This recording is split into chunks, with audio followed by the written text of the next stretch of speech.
أعوذ بالله من الشيطان الرجيم قال رب اشرح لي صدري ويسر لي أمري واحلل عقدة من لساني يفقهوا قولي আসসালামু আলাইকুম ওয়া রাহমাতুল্লাহি ওয়া বারাকাতুহু।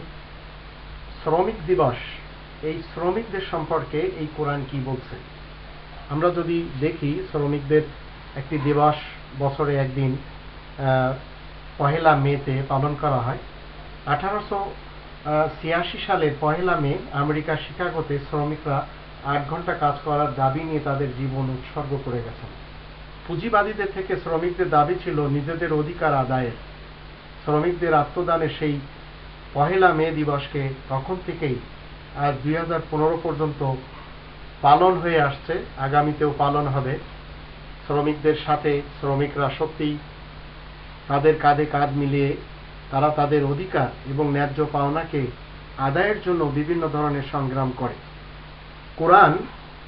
এই কোরআনের ভিতরে 53 নম্বর সূরা আন-নাজম এর 36 থেকে 39 নম্বর আয়াত, এখানে আমরা দেখতে পাই আল্লাহ বলছেন, আমলাম ইউনাব্বা বিমা ফি সুফি মূসা ওয়া ইব্রাহিম আল্লাযী ওয়াফা আল্লা তাসিরু ওয়াজিরাতুন বিজরা উখরা ওয়া লাইসা লিল ইনসানি ইল্লা মা সাআ। আল্লাহ বলছেন যে তাহলে তোমাদের কাছে কি মূসার এই পৃষ্ঠাসমূহ পৌঁছেছে এবং ইব্রাহিমের এই পৃষ্ঠাসমূহ, সহুফ, সাফা, বাংলায় সাফা বলি মানে পাতা, পৃষ্ঠা। তো এই পৃষ্ঠাগুলির কি তোমার কাছে কি এই খবরটি পৌঁছেছেই? ইব্রাহিমের এবং মূসার সহিফা, মূসার এবং ইব্রাহিমের পৃষ্ঠা সময়ে কি লেখা? এখানে লেখা হচ্ছে কেউ কারোর কোনো বোঝা বহন করবে না, আর প্রত্যেক মজদুর, প্রত্যেক শ্রমিক সে যতটুকু সে ঘাম ঝরাবে সেই ঘামের প্রতিদান সেই পাবে। লাইসা লিল ইনসানি ইল্লা মা সাআ, যে যতটুকু চেষ্টা করবে সেই চেষ্টার প্রতিদান সে পাবে, এটা আল্লাহ তাআলার পক্ষ থেকে। পুঁজিবাদীরা এই আয়াতগুলি কি মানে না, কোনো কালেই মানে না। রাসূল কারীমের যুগে হোক, মূসা রাসূলের যুগে হোক, কারুনের ব্যাপারে আমরা সবাই জানি সে ধনবান ছিল, সে কখনো গরিবদেরকে দিতে রাজি ছিল না। আবার এই পুঁজিবাদীরা দেখা যায় তাদের এই ধনদৌলত তারা নিজেরাও খেয়ে যেতে পারে না। আর সুইস ব্যাংকে হাজার হাজার পুঁজিবাদীদের টাকা জমা আছে, অনেকে দুনিয়া থেকে চলে গেছে, কিন্তু তারা তাদের সেই টাকা সুইস ব্যাংকে দিয়ে চলে গেছে।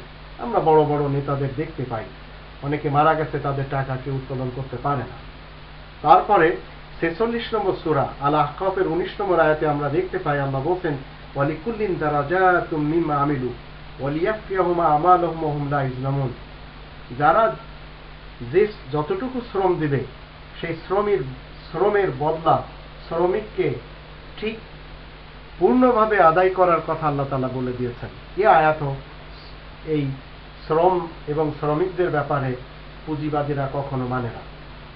আবার 6 নম্বর সূরা আল আনআমের 164 নম্বর আয়াতে আমরা দেখতে পাই, সেখানে বলা আছে, আল্লাহ বলেন, কুল আগাইরাল্লাহি আবগি রাব্বান ওয়া হুয়া রাব্বু কুল্লি শাই ওয়া লা তাকসিবু কুল্লু নাফসিন ইল্লা আলাইহা ওয়া লা তাজিরু ওয়াজিরাতুন বিজরা উখরা। এখানে আল্লাহ বলেন যে আমি কি আল্লাহ ব্যতীত, রাসূল কারীম বলছেন যে আমি কি আল্লাহ ব্যতীত অন্য কাউকে মাবুদ হিসেবে মেনে নেব? তিনি তো আকাশ পৃথিবীর পরিচালক, কেউ কারোর বোঝা বহন করবে না, এই কথা আল্লাহ তাআলা এখানে লিখেছেন। আবার 16 নম্বর সূরা আন-নাহলের 71 নম্বর আয়াতে আল্লাহ বলেন যে আল্লাহু ফাদ্দালা বা'দাকুম আলা বা'দিন ফির রিজক ফামাল্লাযীনা ফুদ্দিলু বিরাদ্দি রিজকিহিম আলা মা মালাকাত আইমানুহুম ফাহুম ফি সাওয়া আফা বিনি'মাতিল্লাহি ইয়াজহাদুন। আল্লাহ তিনি মানুষকে একজন আরেকজনের উপরে শ্রেষ্ঠত্ব দিয়েছেন, ফজিলত দিয়েছেন রুজির ব্যাপারে, কিন্তু যাদেরকে রুজি দেওয়া হয়েছে তারা তাদের অধিকার ভুক্ত শ্রমিকদেরকে, কর্মচারীদেরকে সমান অধিকার এই জন্য দেয় না যে তারা তাদের অধিকারে সমান হয়ে যাবে। তো এ ধরনের আয়াতগুলি কোরআনে রয়েছে। কোনো একটি আয়াত সূরা নাজমের 53 নম্বর সূরা 36 থেকে 39 নম্বর আয়াত, 46 নম্বর সূরা আল আহকাফের 19 নম্বর আয়াত, 6 নম্বর সূরা আল আনআমের 164 নম্বর আয়াত, 16 নম্বর সূরার 71 নম্বর আয়াত, এই আয়াতগুলিতে যতগুলি কথা আল্লাহ বলেছেন শ্রমিকদের ব্যাপারে, তারা যতটুকু শ্রম দেবে তাদের পারিশ্রমিক ততটুকু দেওয়া উচিত। যদিও আমরা বাংলাদেশ থেকে ইউরোপ আমেরিকাতে কেন যাই, সেখানে আমরা শ্রমের ন্যূনতম ন্যায্য পারিশ্রমিক পাই, যদিও সম্পূর্ণ পাই না। আর আমাদের দেশে তো নেই বললেই চলে, বরং আমাদের দেশের শ্রমিকরা যখন অধিকার আদায়ের জন্য একটু মিছিল মিটিং করে, তখন সেখানে সরকারের পক্ষ থেকে, পুঁজিবাদীদের পক্ষ থেকে বাধা দেওয়া হয়। তো আল্লাহ বলছেন যে শ্রমিকদেরকে পারিশ্রমিক দিতে হবে, এ নিয়ম নীতি ইসলামের। পৃথিবীর কোন দেশের সংবিধান অন্তত এই আয়াতগুলিকে সামনে রেখে লঙ্ঘন করেনি। তারা সবাই বলেছে আমরা শ্রমিকদের পারিশ্রমিক দেব, কিন্তু দেওয়ার ব্যাপারে বা দেওয়ার বেলায় তারা দেয় না।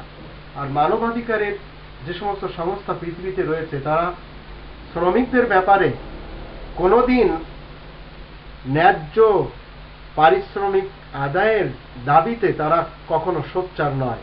তারা সব সময় পুঁজিবাদীদেরকে সাপোর্ট করে। বিধায় এ ধরনের মানবাধিকার সংস্থা এই পৃথিবীতে কোরআনের দৃষ্টিতে থাকা উচিত না। আমরা সবাই সব সময় শ্রমিকদের কথা বলি, বাংলাদেশি সেবা পার্টি শ্রমিকদের কথা বলে।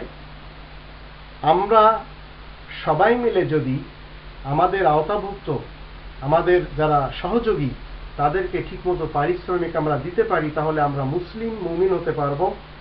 অন্যথায় এই পৃথিবীতে যত ধরনের মুসলমান রয়েছে, যাদের দাবি হলো যে তারা পারিশ্রমিক ঠিকমতো দেয়, এমত অবস্থায় তারা দেয় না, তাহলে জানতে হবে তারা শুধু নামের মুসলমান, আর কাজের বেলায় হচ্ছে তারা সবাই শয়তান। শ্রমিকদেরকে ঠক দিয়ে যারা এই পৃথিবীতে রুজি কামাবে, তারা এই পৃথিবীতে ইবলিস এবং শয়তানের চরিত্রের উপরে উপনীত রয়েছে।